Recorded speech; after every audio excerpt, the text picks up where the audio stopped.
कतीबा का एलजी। बसरा के एक कोने में दरिया के किनारे एक सरसब्ज नखलिस्तान के दरमियान वालिया बसरा का किला नुमा मकान था। इस मकान के वसी कमरे में एक उम्र रसीदा लेकिन कवि हैकल शख्स टहल रहा था। वो चलते चलते रुका और दीवारों पर आवेजा नक्शे देखने में मुनहमिक हो गया। इसके चेहरे से गैर मामूली इज़्म इस्तक़लाल टपकता था। आंखों में ज़कावत और ज़कावत से ज़्यादा हैबत थी।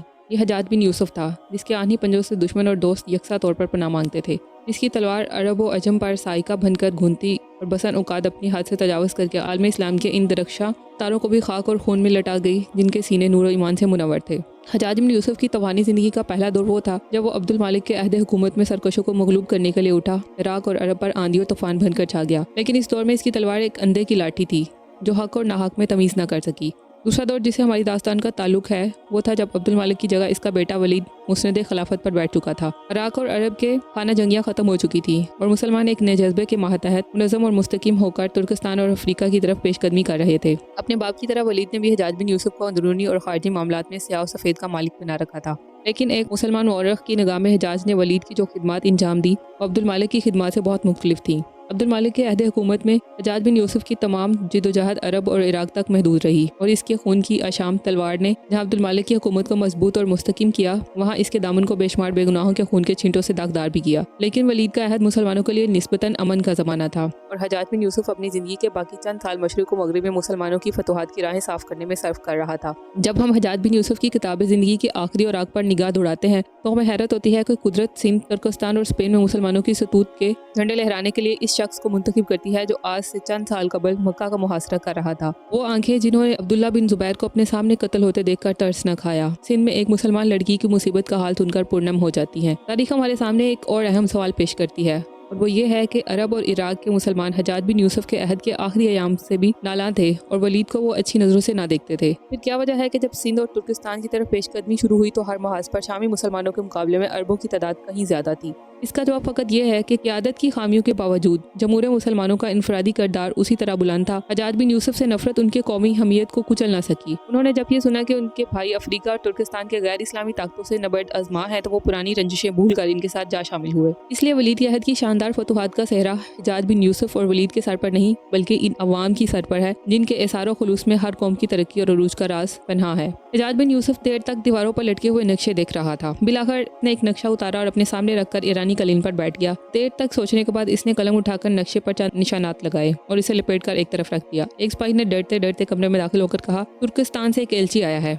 हजाज बिन यूसुफ ने कहा, मैं सुबह से इंतजार कर रहा हूँ, उसे यहाँ ले आओ। सिपाही चला गया और हजाज बिन यूसुफ दोबारा नक्शा खोलकर देखने में मसरूफ हो गया। थोड़ी देर बाद एक जीरा पोश कमरे में दाखिल हुआ। वो कदो कामत के लिहाज से एक नौजवान और चेहरे मेहरे से 15-16 साल का एक लड़का मालूम होता था। इसके सर पर तांबे का एक खुद चमक रहा था। तीखे नकूश, चमकती हुई आंखें, पतले और भींचे हुए होंठ एक गैर मामूली अज़्म इस्तक़लाल के आयनादार थे। इसके कदो कामत में तनासुब और चेहरे में कुछ ऐसी जाज़बियत थी कि हजाज बिन यूसुफ हैरत ज़दा होकर इसकी तरफ देखता रहा। बिलाखिर उसने खड़कत आवाज़ में पूछा, तुम कौन हो? लड़के ने जवाब दिया, मैंने ही इतला भिजवाई थी कि मैं तुर्किस्तान से आया हूँ। खूब, तो तुम तुर्किस्तान से आए हो? मैं कतीबा की जिंदा दिली की दाद देता हूँ। मैंने कतीबा को लिखा था कि वो खुद आए या किसी तजर्बेकार जर्नैल को मेरे पास भेजे और उसने एक 8 साल बच्चा मेरे पास भेज दिया है। लड़के ने इत्मीनान से जवाब दिया, मेरी उम्र 16 साल और 8 महीने है। हजाज बिन यूसुफ ने गर्ज कर कहा, लेकिन तुम यहाँ क्या लेने आए हो? कतीबा को क्या हो गया है? लड़के ने जवाब दिए बगैर आगे बढ़कर एक खत पेश किया। हजाज बिन यूसुफ ने जल्दी से खोलकर खत पढ़ा और कदरे मुतमईन होकर पूछा, वो खुद सीधा मेरे पास क्यों नहीं आया? तुम्हें यह खत देकर क्यों भेजा? लड़के ने कहा, आप किसके मुतालिक पूछ रहे हैं? हजाज बिन यूसुफ की कुव्वत बर्दाश्त जवाब दे रही थी। उसने चिल्लाकर कहा, वो बेवकूफ़ जिसके मुतालिक कतीबा ने लिखा है कि मैं अपना बेहतरीन भेज रहा हूँ। लड़के ने फिर इत्मीनान से जवाब दिया, कतीबा के मकतूब में जिसका जिक्र है वो तो मैं ही हूँ। अगर आप किसी और बेवकूफ़ से मिलना चाहते हैं तो मुझे इजाज़त दीजिए। और कतीबा के बेहतरीन सलार, खुदा तुर्किस्तान में लड़ने वाले बदनसीब मुसलमानों को दुश्मन से बचाए। कतीबा के साथ तुम्हारा क्या रिश्ता है? हम दोनों मुसलमान हैं। फौज में तुम्हारा ओहदा क्या है? मैं हरावल का सालार हूँ। हरावल के सालार तुम? और बलक से कतराकर बुखारा और समरकंद की तरफ रुख करने के इरादे भी गालबन तुम्हारे जैसे किसी होनहार मुजाहिद के मशवरे का दखल है। हाँ, ये मेरा मशवरा है और मेरे यहाँ आने की वजह भी यही है। आप अगर थोड़ी देर ज़बर से काम लें तो मैं तमाम सूरत हाल आपको समझा सकता हूँ। हजाज बिन यूसुफ की तलखी अब परेशानी में बदल रही थी। इसने कहा, अगर आज तुम मुझे कोई बात समझा सके तो मैं ये कहूँगा कि अरब की माओं के दूध में की तासीर ज़ायल नहीं हुई। बैठ जाओ, मैं सुबह से नक्शा देख रहा हूँ। मुझे बताओ, जो फौज हिरात जैसे मामूली शहर को फतह नहीं कर सकती, वो बुखारा जैसे मजबूत और मुस्तकीम शहर पर फतह के झंडे लहराने के मुतालिक इस कदर पुरउम्मीद क्यों है? हाँ, पहले ये बताओ, तुम्हें नक्शा पढ़ना आता है? लड़के ने कोई जवाब दिया बगैर हजाज बिन यूसुफ के सामने बैठकर नक्शा खोला और मुख्तलिफ मुकामात पर उंगली रखते हुए कहा, ये बलख है और ये बुखारा। गालबन आप बुखारा के किले की मजबूती के मुतालिक बहुत कुछ सुन चुके होंगे, लेकिन बलख का किला अगर इस कदर मजबूत ना भी हो तो भी ये अपने जुग्राफियाई मोहलवकू के बायस कहीं ज़्यादा महफूज है। बुखारा के चारों तरफ खुले मैदान है और हम आसानी से इसका मुहासरा करके शहर के बाशिंदों को तुर्किस्तान के बाकी शहरों की अफवाज की मदद से महरूम कर सकते हैं।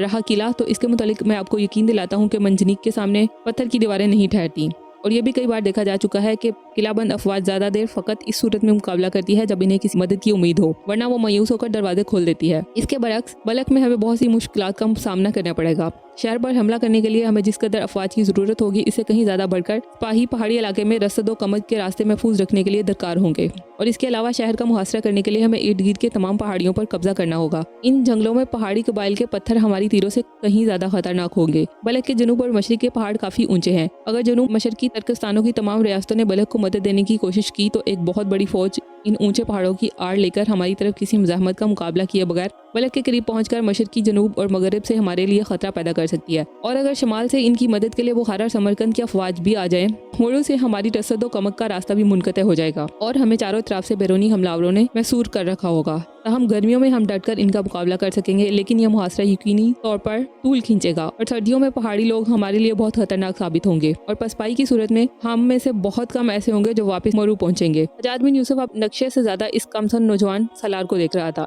इसने कहा, अरबों की फौजी इस्तिलाहात में अभी तक पसपाई के लफ्ज को कोई जगह नहीं मिली। लड़के ने जवाब दिया, मुझे अरबों के अज़्म व इस्तक़लाल पर शुबा नहीं, लेकिन मैं फौजी ज़ाविया निगाह से इस हमले को खुदकशी के मुतरादिफ समझता हूँ। हजाज बिन यूसुफ ने कहा, तो तुम्हारा क्या ख्याल है कि मशरिक की तरफ पेशकदमी का इरादा तुर्क कर दिया जाए? नहीं, तुर्किस्तान पर तसल्लुत रखने के लिए मशरिक में हमारी आखिरी चौकी बलख नहीं होगी, बल्कि हमें काशगर और चतराल के दरमियान तमाम पहाड़ी इलाके पर कब्जा करना पड़ेगा। लेकिन मैं इससे पहले बुखारा को फतह करना जरूरी ख्याल करता हूँ। इससे हमें दो फायदे होंगे। एक ये कि ये तुर्किस्तान का अहम तरीन शहर है और अहले तुर्किस्तान पर इसकी फतह का वही असर होगा जो मदियन की फतह के बाद ईरानियों और दमिश्क के बाद रूमियों पर हुआ था। दूसरा ये कि बुखारा का मुहासरा करते वक्त हमें बाहर से इन खतरात का सामना नहीं करना पड़ेगा जो मैं बलख के मुतल्लिक बयान कर चुका हूँ। बुखारा को फतह करने के बाद हम मरू की बजाय उसे अपनी फौज का मुस्तकिर बना सकते हैं। वहाँ से समरकंद और समरकंद से कोकन और फरगाना की तरफ पेशकदमी कर सकते हैं। इन फतुहात के बाद मुझे उम्मीद नहीं कि तुर्किस्तान की कुव्वत मुदाफित बाकी रहे। इसके बाद मेरी तजवीज़ ये है कि बुखारा और समरकंद से हमारी अफवाज जनूबी तुर्किस्तान की तरफ पेशकदमी करें और कोकन की अफवाज काशगर का रुख करें। मुझे यकीन है कि जितनी देर में कोकन की अफवाज दुश्वार गुजार पहाड़ों को अबूर करते हुए काशगर पहुंचेंगी, इससे पहले जनूब में बलख और इसके आसपास के शहर फतह हो चुके होंगे। हजाज बिन यूसुफ हैरत और इस्तेजाब के आलम में इस नौ उम्र सिपाही की तरफ देख रहा था। इसने नक्शा लपेट कर एक तरफ रख दिया और कुछ देर सोचने के बाद सवाल किया, तुम किस कबीले से हो? लड़के ने जवाब दिया, मैं सकफी हूँ। सकफी, तुम्हारा नाम क्या है? मोहम्मद बिन कासिम। हजाज बिन यूसुफ ने चौंक कर मोहम्मद बिन कासिम की तरफ देखा और कहा, कासिम के बेटे से मुझे यही तवक्के थी। मुझे पहचानते हो? मोहम्मद बिन कासिम ने कहा, बसरा के हाकिम है। हजाज बिन यूसुफ ने मायूस होकर कहा, बस मेरे मुतालिक यही जानते हो तुम? मैं इसके अलावा और भी बहुत कुछ जानता हूँ। इससे पहले आप खलीफा अब्दुल मालिक के दस्ते रासत थे और अब खलीफा वलीद के दस्ते रासत हैं। तुम्हें तुम्हारी माँ ने ये नहीं बताया कि कासिम मेरा भाई था और तुम मेरे भतीजे हो? उन्होंने मुझे बताया था। कब?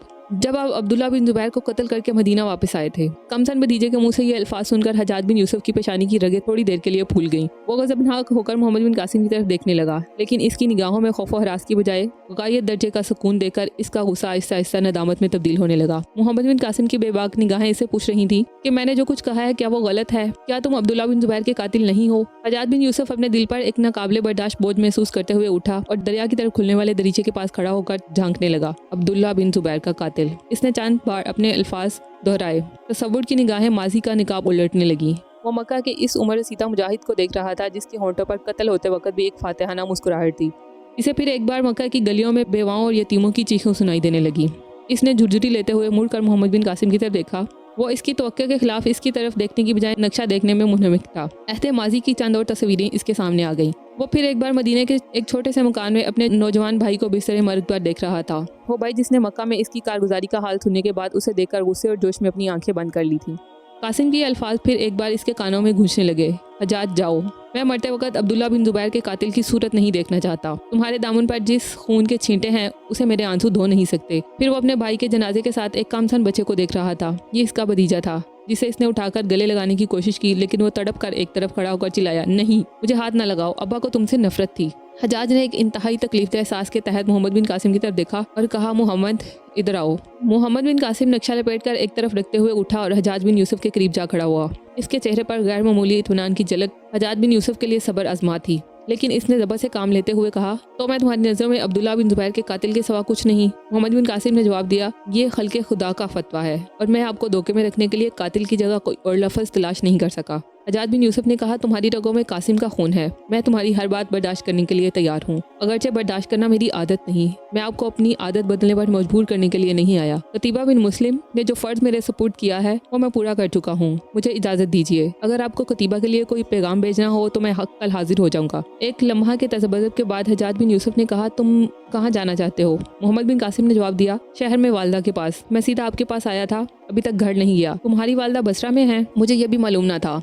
वो यहाँ कब आई? उन्हें मदीना से यहाँ आए हुए 3-4 महीने हुए हैं। मुझे मरू में इनका खत मिला था। वो किसके पास ठहरी हैं? वो यहाँ क्यों ना आई? वो मामू के मकान में ठहरी हैं और यहाँ ना आने की वजह आप मुझसे बेहतर समझ सकते हैं। और तुम तुर्किस्तान जाने से पहले कहाँ थे? मैं 10 बरस की उम्र तक माँ के साथ मदीने में था और इसके बाद मामू के पास बसरा चला आया और मुझसे इतनी नफरत थी कि अपनी सूरत तक ना दिखाई। मोहम्मद बिन कासिम ने जवाब दिया, सच पूछिए तो मैं मकतब इसके पास सिपाहियाना जिंदगी में इस कदर मसरूफ रहा हूँ कि अपने दिल में किसी की मोहब्बत या नफरत के जज्बात को जगह नहीं दे सका। हजाज बिन यूसुफ ने कुछ सोचकर कहा, मकतब में शायद मैंने तुम्हें देखा था लेकिन पहचान न सका। तुम बहुत जल्द जवान हो गए हो। अब बताओ, अपनी चची से नहीं मिलोगे? मोहम्मद बिन कासिम तज़ब्बुत के आलम में हजाज बिन यूसुफ की तरफ देखने लगा। हजाज बिन यूसुफ ने इसका बाजू पकड़ लिया और लंबे लंबे कदम उठाता हुआ कमरे से बाहर निकल आया। बाग के दूसरे कोने में रहायशी मकान के दरवाजे पर पहुंचकर मोहम्मद बिन कासिम ने मुस्कुराते हुए कहा, मुझे छोड़ दीजिए, मैं आपके साथ हूँ। हजाज बिन यूसुफ की आवाज़ सुनकर इसकी बीवी एक कमरे से बाहर निकली और मोहम्मद बिन कासिम को देखते ही चिल्लाई, मोहम्मद तुम कब आए? हजाज बिन यूसुफ ने हैरान होकर पूछा, तुमने इसे कैसे पहचान लिया? वो खुशी के आंसू पूछते हुए बोली, मैं इसे क्यों कर भूल सकती हूँ। हजाज बिन यूसुफ ने फिर सवाल किया, तुमने इसे कब देखा था? जब मैं जुबैदा और इसके मामू के साथ हज पर गई थी। हम वापसी पर मदीने में इनके यहाँ ठहरे थे। मोहम्मद भी तुर्किस्तान से रुखसत पर आया हुआ था और मुझसे जिक्र तक न किया। मुझे इसकी वालदा ने तकीद की थी और मुझे ये भी डर था कि आप कहीं बुरा ना माने, तो उन्होंने अभी तक मेरी खता माफ़ नहीं की। वो आपसे नाराज़ नहीं, लेकिन कासिम की मौत का इनके दिल पर गहरा असर है। हजाज बिन यूसुफ ने कुछ सोचकर मोहम्मद बिन कासिम की तरफ देखा और कहा, मोहम्मद चलो मैं तुम्हारे साथ चलता हूँ। हजाज की बीवी ने कहा, नहीं नहीं, आप वहाँ नहीं जाएं। लेकिन क्यों? वो बीमार हैं, तो इस सूरत में मुझे ज़रूर जाना चाहिए। मोहम्मद बिन कासिम ने बेचैन सा होकर कहा, अम्मी जान बीमार हैं, मुझे इजाज़त दीजिए। मोहम्मद बिन कासिम भागकर मकान से बाहर निकल गया। हजाज बिन यूसुफ इसका साथ देने के लिए मुड़ा, लेकिन इसकी बीवी ने आगे बढ़कर रास्ता रोक लिया। नहीं नहीं, आप ना जाएं, मैं ज़रूर जाऊँगा। तुम्हें यही डर है ना कि वो मुझे बुरा भला कहेंगी और मैं तैश में आ जाऊँगा? नहीं, इनका हौसला इस कदर पस्त नहीं। तो फिर मुझे इनकी तीमारदारी से क्यों मना करती हो? और तुम्हें ये कैसे मालूम हुआ कि वो बीमार हैं? मुझे डर है कि आप खफा हो जाएंगे। मैं आपसे एक बात छुपाती रही हूँ। जब से वो यहाँ आई हैं, मैं हर तीसरे चौथे दिन इनके घर जाया करती हूँ। कल मैंने खादमा को भेजा और इसने बताया कि इनकी तबीयत बहुत ख़राब है। मैं अभी वहाँ से ही होकर आई हूँ। अगर आपका डर ना होता तो मैं कुछ देर और वहाँ ठहर जाती। आज जुबैदा मेरे साथ थी और इनकी हालत देखकर मैं हजाज बिन यूसुफ ने तसल्ली देते हुए कहा, तुम डरती क्यों हो? साफ साफ कहो, अगर तुम जुबैदा को वहाँ छोड़ आई हो तो बुरा नहीं किया। वो अभी आ जाएगी, मैंने खादमा को भेज दिया है। लेकिन तुमने ये सब कुछ मुझसे क्यों छुपाया? क्या तुम्हारा ये ख्याल था कि मुझ में इंसानियत की कोई रमक बाकी नहीं रही? मुझे माफ़ कीजिए। अच्छा, अब तुम मेरे साथ चलो। जुबैदा मोहम्मद बिन कासिम की माँ के सुनाने बैठी इसका साथ डुबा रही थी। एक शामी लौंडी इनके पास खड़ी थी। मोहम्मद बिन कासिम की वालदा ने कराहते हुए जुबैदा का हाथ अपने नहीफ हाथ में पकड़ लिया और अपनी आंखों पर रखते हुए कहा, बेटी तुम्हारे हाथों से मेरी जलती हुई आंखों को ठंडक पहुंचती है, लेकिन मुझे डर है कि तुम्हारे बाप को पता लग गया तो वो बहुत खफा होगा और फिर शायद तुम कभी यहाँ ना आ सको। बेटी जाओ। जुबैदा ने आंखों में आंसू भरते हुए जवाब दिया, मेरा जी नहीं चाहता आपको इस हालत में छोड़कर जाऊँ। सहन में किसी की आहट सुनकर जुबैदा ने उठकर बाहर झांका। मोहम्मद बिन कासिम अपने घोड़े की लगाम हबशी गुलाम के हाथ में थमाकर भागता हुआ आगे बढ़ा। दरवाजे पर जुबैदा को देखकर झिझका और पहचान कर बोला, तुम यहाँ? अम्मी कैसी हैं? जुबैदा जवाब देने की बजाय इसकी सिपाहियाना हैबत से मरूसी होकर एक तरफ हट गई और मोहम्मद बिन कासिम अंदर दाखिल हुआ।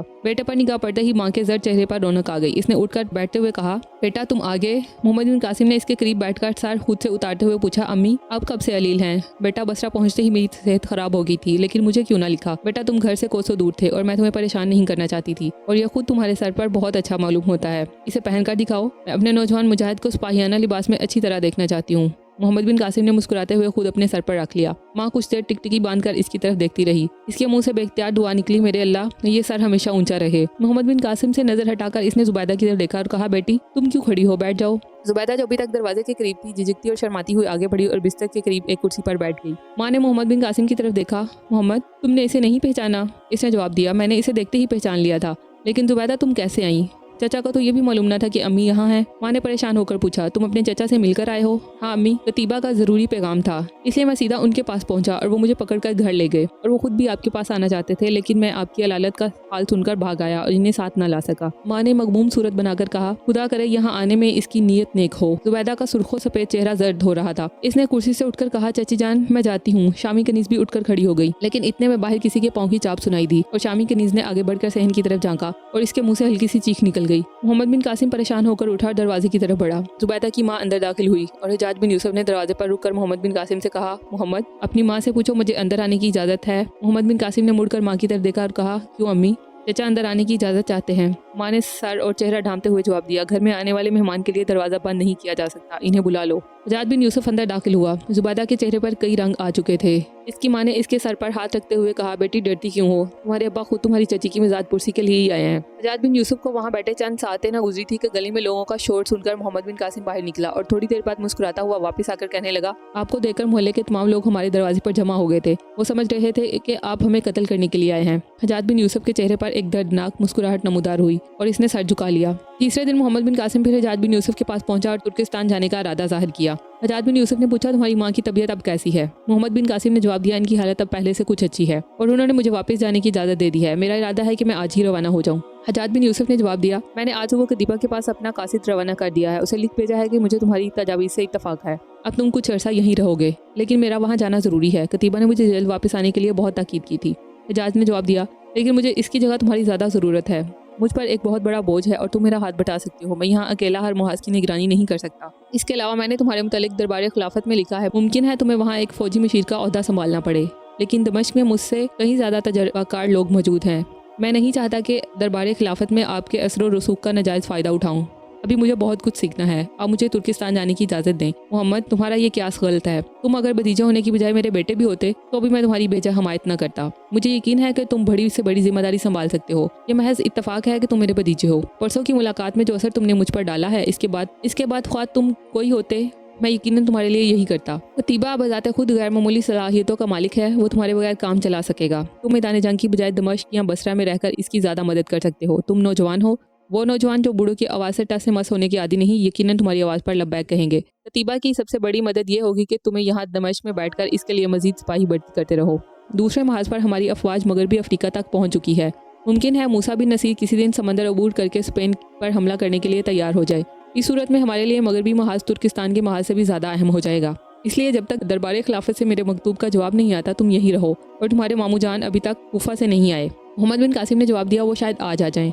उन्हें आते ही मेरे पास भेजना और कहना कि वालिया बसरा का हुक्म नहीं, हज्जाज बिन यूसुफ की दरख्वास्त है। मोहम्मद बिन कासिम बाहर निकला तो एक कनीस ने कहा, आपको चची अंदर बुलाती हैं। मोहम्मद बिन कासिम हरम में दाखिल हुआ। जुबैदा अपनी माँ के पास बैठी हुई थी। मोहम्मद बिन कासिम को देखकर इसके चेहरे पर हया की सुर्खी छा गई और उठकर दूसरे कमरे में चली गई। चची ने मोहम्मद बिन कासिम को अपने सामने कुर्सी पर बिठा लिया और पूछा, बेटा तुम्हारे मामू जान आए हैं या नहीं? मोहम्मद बिन कासिम ने जवाब दिया, वो आज आ जाएंगे, लेकिन इनकी क्या ज़रूरत पड़ गई? चचा भी मुझसे इन्हीं के मुतालिक पूछते हैं। कुछ नहीं बेटा, एक काम है। मोहम्मद बिन कासिम चची से रुखसत होकर घर पहुंचा तो हज्जाज बिन यूसुफ की बूढ़ी खादमा बाहर निकल रही थी। वो अंदर दाखिल हुआ तो वहाँ बिस्तर पर तकिए का सहारा लिए बैठी थी। उसे देखकर मुस्कुराकर बोली, बेटा अब तो शायद तुम्हें जान दिन और यहीं रहना पड़ेगा। हाँ अम्मी, चचा ने दरबार खिलाफत में फौजी मशीर के अहदे के लिए मेरी सिफारिश की है और मुझे जवाब आने तक यहीं ठहरना पड़ेगा। बेटा हज्जाज कभी किसी पर मेहरबान नहीं हुआ, लेकिन तुम बहुत खुश नसीब हो। अम्मी, मैं अपने पाँव पर उठना चाहता हूँ। अगर दमिश्क जाकर मुझे मालूम हुआ कि मैं अपने नए अहदे का अहल नहीं हूँ तो मैं वापस चला आऊँगा। मुझे डर है वहाँ बड़ी बड़ी उम्र के लोग मुझ पर हंसेंगे और सब कहेंगे कि मेरे साथ खास रायत की गई है। बेटा हज्जाज में लाख बुराइयां हैं, लेकिन इसमें एक खूबी ज़रूर है कि वो अहदेदारों का इंतखाब करते वक्त गलती नहीं करता। मैं खुद ये नहीं चाहती कि वो मेरे बेटे के साथ कोई रायत करे, लेकिन अगर इसने तुम्हारी कोई बेजा रायत भी की है तो मैं ये चाहती हूँ कि तुम ना सिर्फ खुद को अपने मनसब का अहल साबित करके दिखाओ, बल्कि ये साबित कर दो कि तुम इससे ज़्यादा की जिम्मेदारी संभाल सकते हो। मैं तुम्हें एक और खुशखबरी सुनाना चाहती हूँ। वो क्या है? पहले वादा करो मैं जो कुछ कहूँगी तुम इस पर अमल करोगे। अम्मी, आज तक आपका कोई हुक्म ऐसा है जिससे मैंने सरताबी की हो? जीते रहो बेटा। मेरी दुआ है कि जब तक दिन को सूरज और रात को चांद और सितारे मैसर हैं, तुम्हारा नाम दुनिया में रोशन रहे और क़यामत के दिन मुजाहिदीन इस्लाम की माओ की सफ़ में मेरी गर्दन किसी से नीची ना हो। हाँ अम्मी, वो खुशखबरी क्या थी? माँ ने मुस्कुराते हुए तकिए के नीचे से खत निकाला और कहा, लो पढ़ लो, हमारी चची का खत है। मोहम्मद बिन कासिम ने खत खोलकर पढ़ा और इसके चेहरे का रंग सुर्ख हो गया। इसने खत खत्म किए बगैर ही माँ के आगे रख दिया और देर तक सर झुकाए बैठा रहा। क्यों बेटा, क्या सोच रहे हो? कुछ नहीं अम्मी। बेटा, ये मेरी ज़िंदगी की सबसे बड़ी आरज़ू थी और हजाज से नफरत के बावजूद मैं ये दुआ करती थी कि जुबैदा मेरी बहू बने। पिछले दिनों वो बाप से छुप छुप कर मेरी तीमारदारी करती रही है। सच कहती हूँ, अगर मेरी कोई अपनी लड़की भी होती तो शायद मेरा इसी कदर ख्याल करती। मुझे ये डर था कि हजाज बिन यूसुफ कभी ये गवारा ना करेगा और मैं खुदा से तुम्हारी इज्जत और तरक्की और शोहरत के लिए दुआएं किया करती थी। मैं जब भी जुबैदा को देखती मेरे मुंह से यही दुआ निकलती, या अल्लाह मेरे बेटे को ऐसा बना दे कि हजाज उसे अपना दामाद बनाने पर फख्र महसूस करे। आज मेरी आरज़ुएं पूरी हुई हैं, लेकिन ये ख्याल ना करना कि मैं सिर्फ इसलिए खुश हूँ कि तुम वालिया बसरा के दामाद बनोगे, बल्कि मैं इसलिए खुश हूँ कि मदीना, दमिश्क और बसरा में मैंने जुबैदा जैसी लड़की नहीं देखी। मैं ये चाहती हूँ कि दमिश्क में या कहीं और जाने से पहले तुम्हारी शादी कर दी जाए। तुम्हें कोई इतराज़ तो ना होगा बेटा? अम्मी, आपको खुश रखना मैं दुनिया की सबसे बड़ी सादत समझता हूँ, लेकिन मामू जान हजाज से बहुत नफरत करते हैं। इसके बावजूद जुबैदा को इन्हीं निगाहों से देखते हैं जिनसे मैं देखती हूँ। तुम इनकी फिक्र ना करो। 3 हफ्तों के बाद बसरा, कूफा और इराक के दूसरे शहरों में ये खबर हैरत और इस्तिजाब से सुनाई गई कि हजाज बिन यूसुफ ने, जो आलम इस्लाम के किसी बड़ी शख्सियत को खातिर में नहीं लाता, अपने भाई कासिम के यतीम और गरीब लड़के के साथ अपनी इकलौती बेटी की शादी कर दी। दावत वलीमा में शहर के मुअज़्ज़िज़ीन के अलावा मोहम्मद बिन कासिम के बहुत से दोस्त और हम मकतब शरीक थे। अगले दिन हजाज बिन यूसुफ ने मोहम्मद बिन कासिम को बुलाकर यह खुशखबरी सुनाई कि दमिश्क से खलीफुल मुस्लिमीन का एलची आ गया है। उन्होंने लिखा है कि तुम्हें फ़ौरन दमिश्क भेज दिया जाए। मोहम्मद बिन कासिम ने कहा, मैं जाने के लिए तैयार हूँ, लेकिन दरबार खिलाफत के बड़े बड़े ओहदेदार मुझे देखकर यही समझेंगे कि आपकी वजह से मेरे साथ बेजा रायत की गई है। हजाज ने जवाब दिया, कीमती पत्थर अपनी ज़मानत से नहीं बल्कि चमक से पहचाने जाते हैं। मैंने फ़कत तुम्हारी फितरी सलाहियतों की नशरमा के लिए एक मौजूद माहौल तलाश किया है और दरबार खिलाफत में तुम सीधा अमूर हर्ब मजलिस शौरा के एक रुकन की हैसियत से काम करोगे, और अगर तुम अपने रफ़ाक़ार को और खलीफा को मेरी तरह मुतासिर कर सके तो यकीन रखो किसी को तुम्हारी कम उम्री की शिकायत नहीं होगी। मोहम्मद बिन कासिम ने कहा, लेकिन मैं हैरान हूँ कि सीगा अमूर हर्ब की मजलिस शौरा दमिश्क में क्या करती है? खलीफा ने अमूर हर्ब की तमाम जिम्मेदारी तो आपको सौंप रखी है। सिपह सलारों के एलची बराह रास्त आपके पास आते हैं। नकलो हरकत के तमाम अहकाम आपकी तरफ से जाते हैं। ये इसलिए है कि मजलिस शौरा में तुम्हारे जैसे सरगर्म और बेदार मगज अरकान की कमी है और इनका बहुत सा बोझ मुझ पर डाल दिया गया है। अब तुम वहाँ जाओगे तो कम से कम मेरे सर से अफ्रीका के महाज की निगरानी का बोझ खत्म हो जाएगा। अफ्रीका के हालात में ज़रा सी तब्दीली पर अमीरुल मोमिनीन मुझे हर दूसरे तीसरे महीने मशवरा लेने के लिए बुलाते हैं। मुमकिन है तुम्हारी सलाहियतें देकर मुझे दोबारा बुलाने की ज़रूरत महसूस न करें और मैं तुर्किस्तान के महाज की तरफ ज़्यादा तवज्जो दे सकूँ। मोहम्मद बिन कासिम ने पूछा, मुझे कब जाना चाहिए? मेरे ख्याल में तुम कल ही रवाना हो जाओ। मैं चंद दिनों तक तुम्हारी वालदा और जुबैदा को दमिश्क भेजने का इंतजाम कर दूंगा। मोहम्मद बिन कासिम रुखसत होने को था कि हबशी गुलाम ने अंदर आकर हजाज बिन यूसुफ को इत्तला दी कि एक नौजवान हाजिर होने की इजाज़त चाहता है। वो कहता है कि मैं सरंदीप से नहायत अहम खबर लेकर आया हूँ। हजाज बिन यूसुफ ने कहा, बुलाओ उसे, और मोहम्मद तुम भी यहीं ठहरो। मेरा दिल गवाही देता है कि सरंदीप से कोई अच्छी खबर नहीं है। गुलाम के जाने के थोड़ी देर बाद जुबैर अंदर दाखिल हुआ। इसके कपड़े गिरदो गुबार से अटे हुए थे और खूबसूरत चेहरे पर हुस्न मलाल की थकावट के आसार थे। हजाज बिन यूसुफ ने उसे देखते ही पहचान लिया और कहा, जुबैर तुम आ गए, तुम्हारा जहाज? जुबैर ने जवाब दिया, मुझे अफसोस है मैं आपके पास अच्छी खबर लेकर नहीं आया। सिंध के साहिल पर डैबल के गवर्नर ने हमारा जहाज लूट लिया।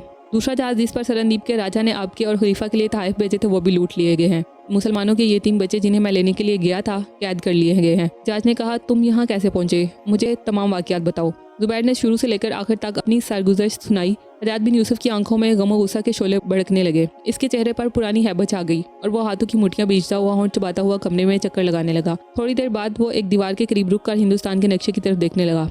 इसके मुंह से एक जख्मी शेर की गर्द से मिलती जुलती आवाज़ निकली। सिंध के राजा की ये जुर्रत! बकरियां भी शेरों को सींग दिखाने लगी। शायद उसे ये मालूम हो गया है कि हमारी अफवाज माल और मगरिब में फंसी हुई है। ये कहकर हजाज जुबैर की तरफ मुतवज्जे हुआ। तुमने अभी तक बसरा में तो किसी को ये खबर नहीं सुनाई? जुबैर ने जवाब दिया, नहीं, मैं सीधा आपके पास आया हूँ। हजाज बिन यूसुफ ने कहा, सिंध की तरफ से इससे ज़्यादा सरी अल्फाज में हमारे खिलाफ ऐलान जंग नहीं हो सकता, लेकिन तुम जानते हो इस वक्त हमारी मजबूरियां हमें एक नए मुहाज की तरफ पेशकदमी की इजाज़त नहीं देती। ये अलमनाक खबर अभी अवाम तक ना पहुँचे। वो खुद जहाज पर जाने के लिए तैयार हों या ना हों, लेकिन मुझे कोसने में कोई कोताही नहीं करेंगे।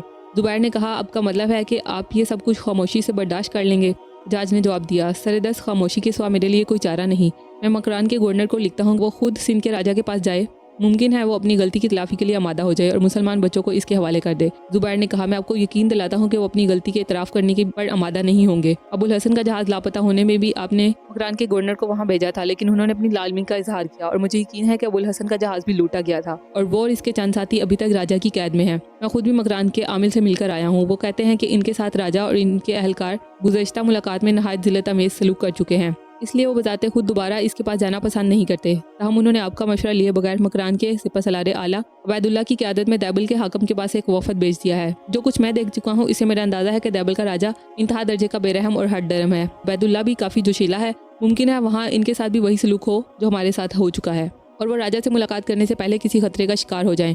एजाज ने कहा, ताहम मैं अबैदुल्लाह की वापसी का इंतजार करूंगा और अगर वो भी अच्छी खबर ना लाया तो मैं कुछ नहीं कह सकता। सिंध एक वसी मुल्क है और हमें वहाँ लश्कर कुशी से पहले एक लंबी तैयारी की ज़रूरत है। ये भी मुमकिन है अमीरुल मोमिनीन तुर्किस्तान अफ्रीका और इसके बाद शायद अंदलस की फतह से पहले हमें सिंध पर लश्कर कशी की इजाज़त ना दे। मोहम्मद बिन कासिम अब तक खामोशी से ये बातें सुनता रहा। इसने जुबैर की मायूस निगाहों से मुतासिर होकर कहा, खलीफा को रजामंद करने की जिम्मेदारी मैं लेता हूँ। अगर आप इजाज़त दें तो मैं कल की बजाय आज ही दमिश्क रवाना हो जाऊंगा। जाज ने जवाब दिया, बरखुरदार, जाते ही खलीफा को ऐसा मशवरा देकर अपनी पाहियाना सलाहियतों का अच्छा मुजाहरा नहीं करोगे। तुम्हारी गैरत और शुजात में कलाम नहीं, लेकिन दुश्मनों के किले खाली तबीरों से फतह नहीं होते। इस महम के लिए बहुत से सिपाहियों की ज़रूरत होगी और इराक और अरब के शाम के किस मुस्तकिर में हमारे पास ज़ायद अफवाज नहीं। मोहम्मद बिन कासिम ने जवाब दिया, मैं मुसलमानों की गैरत से मायूस नहीं। ऐसी खबर इन लोगों को भी मुतासिर कर सकती है जिन्हें आराम की ज़िंदगी जज्बे जहाज से महरूम कर चुकी है। मुमकिन है आप अपनी उम्र के लोगों से मायूस हों, लेकिन मैं नौजवानों से मायूस नहीं। वो नौजवान जो आप और खलीफा से इख्तलाफ के बायस तुर्किस्तान और अफ्रीका जाकर लड़ना पसंद नहीं करते, मुसलमान बच्चों पर सिंध के राजा के मुजालिम की दास्तान सुनकर यकीनन मुतासिर होंगे। हज़ारों नौजवान ऐसे हैं जिनकी हमीयत अभी तक फना नहीं हुई। वो मुसलमान जिनसे आप मायूस हैं मरे नहीं सो रहे हैं और कौम के यतीम बच्चों की फरियाद यकीनन इनके लिए सूरह इसराफील साबित होगी। हज्जाज बिन यूसुफ गहरी सोच में पड़ गया। जुबैर ने मौका देकर एक सफ़ेद रुमाल जिस पर नहीद की तहरीर थी अपनी जेब से निकालकर इसे पेश किया और कहा, आपके नाम यह मकतूब अबुल हसन की लड़की ने अपने खून से लिखा था और मुझसे कहा था अगर हज्जाज बिन यूसुफ के खून मुंजमद हो चुका हुआ तो मेरा ये खत पेश कर देना, वरना इसकी ज़रूरत नहीं। हज्जाज बिन यूसुफ रुमाल पर खून से लिखी हुई तहरीर के चंद सतूर पढ़कर कपकपा उठा। इसकी आंखों के शोले पानी में तब्दील होने लगे। इसने रुमाल मोहम्मद बिन कासिम के हाथ में दे दिया और खुद दीवार के पास जाकर हिंदुस्तान का नक्शा देखने लगा। मोहम्मद बिन कासिम ने शुरू से लेकर आखिर तक ये मकतूब पढ़ा। मकतूब के अल्फाज ये थे, मुझे यकीन है कि वाली बसरा कासिद की ज़ुबानी मुसलमान बच्चों और औरतों का हाल सुनकर अपनी फ़ौज के गयूर सिपाहियों को घोड़ों पर ज़ैने डालने का हुक्म दे चुका है और कासिद को मेरा ये खत दिखाने की ज़रूरत पेश नहीं आएगी। अगर हज्जाज बिन यूसुफ का खून मुंजमद हो चुका तो शायद मेरी तहरीर भी बेसूद साबित हो। मैं अबुल हसन की बेटी हूँ। मैं और मेरा भाई अभी तक दुश्मन की दस्तरस से महफूज हैं, लेकिन हमारे साथी एक ऐसे दुश्मन की कैद में है जिसके दिल में रहम की कोई जगह नहीं। कैद खाने की इस तरीक कोठरी का तस्वुर कीजिए जिसके अंदर असीरों के कार मुजाहिदीन इस्लाम के घोड़ों की टापों की आवाज़ सुनने के लिए बेकरार हैं। ये एक मौजज़ा था कि मैं और मेरा भाई दुश्मन की कैद से बच गए थे, लेकिन हमारी तलाश जारी है और मुमकिन है कि हमें भी किसी तारीख कोठरी में फेंक दिया जाए। मुमकिन है कि इससे पहले ही मेरा ज़ख्म मुझे मौत की नींद सुला दे और मैं इबरतनाक अंजाम से बच जाऊं। लेकिन मरते वक्त मुझे ये अफसोस होगा कि वो सबा रफ्तार घोड़े जिनकी सवार तुर्किस्तान और अफ्रीका के दरवाजे खटखटा रहे हैं अपनी कौम के यतीम और बेबस बच्चों की मदद को ना पहुंच सके। क्या ये मुमकिन है कि वो तलवार जो रूम ईरान के मगरूर ताजदारों के सरों पर साइका बनकर कूदी सिंध के मगरूर राजा के सामने कुन साबित होगी? मैं मौत से नहीं डरती, लेकिन ए हज्जाज, अगर तुम जिंदा हो तो अपनी गयूर कौम के यतीमों और बेवाओं की मदद को पहुंचो। नाहिद, एक गयूर कौम की बेबस बेटी। मोहम्मद बिन कासिम ने रुमाल लपेट कर जुबैर के हवाले किया और हज्जाज बिन यूसुफ की तरफ देखा। वो गुड्डो पेश के हालात से बेखबर सा होकर नक्शे की तरफ देख रहा था। मोहम्मद बिन कासिम ने पूछा, आपने क्या फैसला किया है? हज्जाज बिन यूसुफ ने खंजर निकाला और इसकी नोक सिंध के नक्शे में प्रवेश करते हुए जवाब दिया, मैं सिंध के खिलाफ ऐलान जहाद करता हूँ। मोहम्मद, तुम आज ही दमिश्क रवाना हो जाओ, जुबैर को भी साथ ले जाओ। ये मकतूब भी अमीरुल मोमिनीन को दिखा देना। जितनी फ़ौज दमिश्क से फ्राहम हो लेकर यहाँ पहुँच जाओ। मेरा ख़त भी अमीरुल मोमिनीन के पास ले जाओ। वापस आने में देर न करना। हाँ, अगर अमीरुल मोमिनीन मुतासिर ना हो तो दमिश्क की रायामा को अपना हमनवा बनाने की कोशिश करना और मुझे यकीन है कि अमीरुल मोमिनीन अवाम में ज़िंदगी के आसार देखकर सिंध के खिलाफ ऐलान जहाद में देर नहीं करेंगे। मैं तुम्हें एक बहुत बड़ी जिम्मेदारी सौंप रहा हूँ और दमिश्क से वापस आने पर शायद तुम्हें इससे ज़्यादा कहीं अहम जिम्मेदारी सौंप दी जाए। मेरा खत दिखाने पर तुम्हें रास्ते के हर चौकी से ताज़ा दम घोड़े मिल जाएंगे। अब जाओ, तैयार हो जाओ। इतनी देर में मैं ये खत भी लिखता हूँ और जुबैर तुम भी तैयार हो जाओ। हज्जाज बिन यूसुफ ने ताली बजाई और एक हबशी गुलाम भागता हुआ अंदर दाखिल हुआ। हज्जाज ने कहा, इन्हें मेहमान खाने ले जाओ। खाना खिलाने के बाद इनके कपड़े तब्दील कराओ और इनके सफ़र के लिए 2 बेहतरीन घोड़े तैयार कर दो।